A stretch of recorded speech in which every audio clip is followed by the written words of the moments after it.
교재 96페이지를 제가 읽겠습니다. 1장은 솔로몬과 술람미 여인이 서로 주고받는 사랑의 노랫말로 구성되어 있습니다. 술람미 여인이 노래하면 솔로몬이 화답합니다. 술람미 여인은 요즘 미의 기준인 하얀 피부를 지닌 사람이 아니라 피부가 햇볕에 검게 그을린 사람이라고 합니다. 술람미 여인은 자신을 얕잡아 보지 말라고 노래하면서 여전히 본인의 아름다움을 노래합니다. 이에 솔로몬은 나를 찾으려거든 양떼의 발자취를 따라 목자의 장막으로 오라며 손짓합니다. 이윽고 만난 두 사람은 사랑의 이중창을 부르며 서로에 대한 사랑을 고백합니다. 아멘. 오늘부터 우리는 아가서 말씀을 묵상하게 됩니다. 여러분, 아가서는 히브리 언어로 노래 중에 노래라는 뜻을 가지고 있습니다. 열왕기상 4장 32절은 솔로몬이 3,000개의 잠언과 1,500곡의 노래를 지었다고 말하는데요. 그 모든 노래들 가운데 노래 중에 노래가 우리가 살펴볼 아가서입니다. 솔로몬이 하나님의 감동하심으로 쓴 성경은 시편 2편과 잠언, 전도서, 그리고 아가서가 있습니다. 여기서 질문하겠습니다. 여러분, 성경에서 시편을 제외하고 잠언, 전도서, 아가서 이 세 가지 책을 배열할 때 솔로몬의 시간 순서대로 배열을 한다면 어떻게 될까요? 솔로몬의 시간 순서대로라고 한다면 아가서가 제일 먼저 나옵니다. 아가서는 솔로몬이 가장 젊어서 쓴 책이기 때문입니다. 그리고 잠언은 중년의 지혜를 다루고 전도서는 솔로몬이 노년에 쓴 서신입니다. 그렇다면 성경의 편집자는 아가서를 왜 마지막에 배치한 것일까요? 시간 순으로는 제일 앞인데 말이죠. 여러분, 인생에 있어서 잠언에서 말하는 지혜는 너무나도 중요합니다. 그리고 전도서에서 말하는 허무함을 아는 통찰도 필요합니다. 하지만 성경 편집자는 말하고 있는 것입니다. 우리 인생의 가장 핵심과 결론은 결국 사랑이다라는 것을요. 사실 교회는 오래전부터 아가서를 단순한 인간 사랑 이야기로만 읽지 않았습니다. 솔로몬과 술람미 여인의 사랑을 통해 하나님과 이스라엘의 사랑, 예수 그리스도와 교회의 사랑을 비유적으로 보여주는 책으로 읽어왔습니다. 왜냐하면 성경 전체가 언약의 사랑 이야기이기 때문입니다. 아가서는 하나님이 우리를 얼마나 사랑하시는지를 가장 뜨겁게 보여주는 책입니다. 이것은 아가서가 솔로몬과 술람미 여인의 관계를 통해서 애정 행각을 대담하게 표현하는 것을 통해 알 수 있습니다. 여러분, 진짜 사랑이라는 것이 본래 그런 것 아니겠습니까? 진정으로 사랑한다면 뜨거워질 수밖에 없습니다. 그래서 겉으로 보이는 체면 위주의 종교 생활, 형식적인 종교 생활로는 이 사랑을 결코 경험할 수 없는 것이죠. 여러분, 우리는 신앙생활과 종교 생활이 다르다는 것을 알아야 합니다. 종교 생활은요, 예배를 드려도, 기도를 드려도, 찬양을 불러도 그것이 다 형식적입니다. 어쩔 때는 예배가 빨리 끝나기를 바라고 하나님께 드리는 예배에 대한 감동과 열정이 별로 느껴지지 않습니다. 하지만 신앙생활은 다릅니다. 예배를 드려도 갈망함이 있습니다. 기도를 드려도 시간 가는 줄 모릅니다. 찬양을 드려도 목청껏 마음을 다해 드립니다. 왜냐하면 그 안에 하나님을 향한 사랑이 있기 때문입니다. 그 사랑이 너무나도 뜨겁고 깊어서 기도와 찬양과 말씀 묵상, 그리고 예배가 그저 종교 행위가 될 수 없는 것이죠.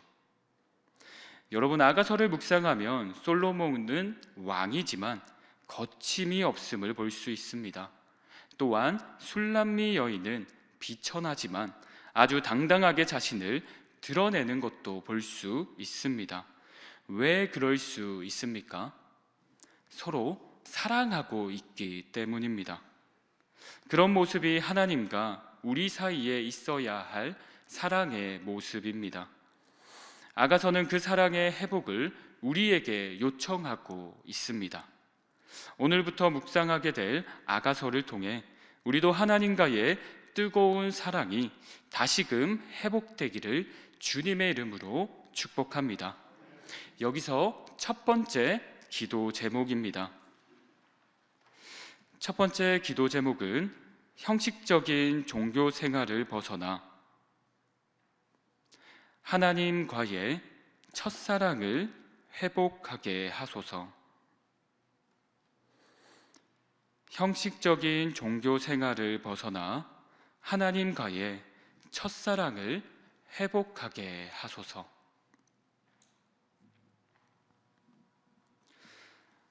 우리가 함께 읽은 아가서 1장 말씀은 솔로몬과 술람미 여인 사이에 주고받는 사랑의 노래로 이루어져 있다고 말씀드렸습니다. 2절부터 7절은 술람미 여인의 사랑 고백이 시작됩니다. 그리고 8절부터 11절은 솔로몬의 고백이 나옵니다. 그리고 12절부터는 두 사람의 애틋한 사랑 고백이 나옵니다. 우리 4절 말씀을 보겠습니다. 제가 읽도록 하겠습니다. 왕이 나를 그의 방으로 이끌어 들이시니 너는 나를 인도하라. 우리가 너를 따라 달려가리라.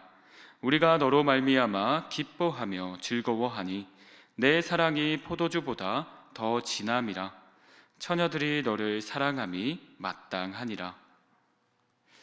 술람미 여인은 왕의 방으로 이끌림을 받습니다. 그런데요, 여러분, 이것은 단순한 장소 이동이 아닙니다. 사랑 안으로 들어가는 사건입니다. 왕의 방은 무엇을 의미합니까? 보호의 자리이고요, 사랑을 확인하는 자리입니다. 그 자리에서 여인은 무엇을 경험합니까? 우리가 너로 말미암아 기뻐하며 즐거워하니, 이것은 사랑을 확인한 자의 기쁨이고 자신을 향한 신랑의 마음을 확신한 자의 담대함이 담겨있는 고백입니다. 그리고 바로 그 사랑의 자리에서, 그 은밀한 교제의 자리에서 술람미 여인은 이제 자신에 대해서 이렇게 고백합니다. 우리 5절 말씀을 함께 읽도록 하겠습니다. 예루살렘 딸들아, 내가 비록 검으나 아름다우니 게다라의 장막 같을지라도 솔로몬의 휘장가도 같구나. 아멘. 술람미 여인은 자신을 설명하면서 두 이미지를 대비시킵니다. 게달의 장막 같을지라도 솔로몬의 휘장가도 같구나. 여러분, 게달의 장막은 광야 유목민들이 사용하던 염소 털 장막으로 햇볕에 그을려 어둡고 투박한 모습이었습니다. 겉으로 보기에 화려하지도 세련되지도 않은 모습이죠. 하지만 동시에 그녀는 자신을 솔로몬 휘장에 비합니다. 왕구관을 장식하던 화려한 휘장처럼 존귀하고 귀한 존재라는 고백입니다. 여러분, 이 고백이 어디서 나왔습니까? 스스로 다독이기 위한 자기 암시입니까? 아니면 자기 체면입니까? 아닙니다. 이 고백은 4절에서 왕이 나를 그의 방으로 이끌어 들이셨다는 경험 이후에 나온 고백입니다. 왕의 방에서 사랑을 확인한 자의 고백이라는 거죠. 4절이 사랑의 확증이라면 5절은 그 사랑을 근거로 한 정체성을 확신하고 있는 것입니다. 왕의 방으로 이끌림 받은 여인은 더 이상 바깥의 시선으로 자신을 보지 않습니다. 사람들의 평가, 환경의 조건, 자신의 연약함으로 자신을 규정하지 않습니다. 이제는 신랑의 눈으로 자신을 바라봅니다. 그래서 이렇게 말할 수 있는 것입니다. 나는 검으나 아름답다.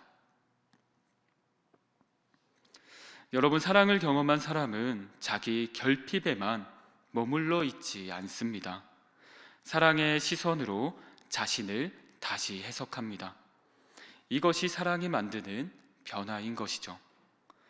여러분, 우리는 사람들이 나에 대해 부정적으로 말하는 소리에 자기 가치관을 두고 슬픈 신앙생활을 할 때가 있습니다.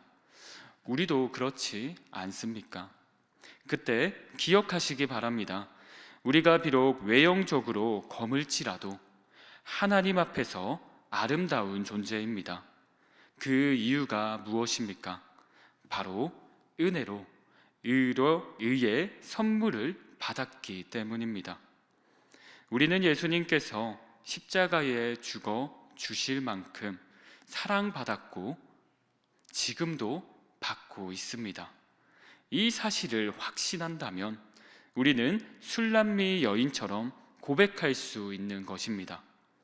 비록 내가 검지만 아름답습니다. 여러분에게는 그 확신이 있으십니까? 여기서 한 가지 질문을 드리도록 하겠습니다.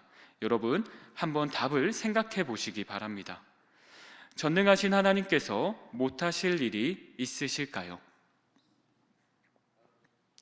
성경을 보니까 전능하시다고 하시는 하나님이 못하시는 것이 하나 있다고 합니다. 그것은 바로 나로 인해 기쁨을 이기지 못하신다라고 말합니다. 스바냐 3장 17절을 제가 읽겠습니다. 너의 하나님 여호와가 너희 가운데에 계시니 그는 구원을 베푸실 전능자이시라. 그가 너로 말미암아 기쁨을 이기지 못하시며 너를 잠잠히 사랑하시며 너로 말미암아 즐거이 부르며 기뻐하시리라 하리라. 아멘. 여러분, 전능자이신 그분이 못하시는 것이 무엇입니까? 나를 너무너무나 사랑하셔서 기쁨을 이기지 못한다고 말씀하십니다. 여러분, 어찌 이보다 더 큰 사랑이 있겠습니까? 여러분, 이 스바냐의 말씀의 대상자는 이스라엘 백성입니다. 이스라엘 백성이 사랑받을 조건을 갖추었을까요? 아닙니다. 사랑받을 조건을 갖추지 못했습니다. 그런데 스바냐에서 하나님은 말씀하고 있는 것입니다. 내가 너로 인해서 기쁨을 견디지 못한다라고요. 한마디로 하나님은 우리의 행위로 판단하고 아름답다라고 말하시는 게 아니라 우리의 존재를 보고 아름답다라고 말씀하십니다. 여러분, 삶을 살아가다 보면 부정적인 평가를 들을 때가 참으로 많습니다. 그때 우리는 하나님의 음성을 기억해야 할 줄로 믿습니다. 그때 우리는 우리 자신을 하나님 앞에서 새롭게 바라보고 세상을 향해 나아갈 수 있습니다. 그러한 여러분의 삶이 되기를 주님의 이름으로 간절히 축복합니다. 네, 여기서 두 번째 기도 제목입니다. 두 번째 기도 제목은 검으나 아름답다는 신부의 정체성을 확신하게 하소서입니다. 두 번째 기도 제목은 검으나 아름답다는 신부의 정체성을 확신하게 하소서입니다.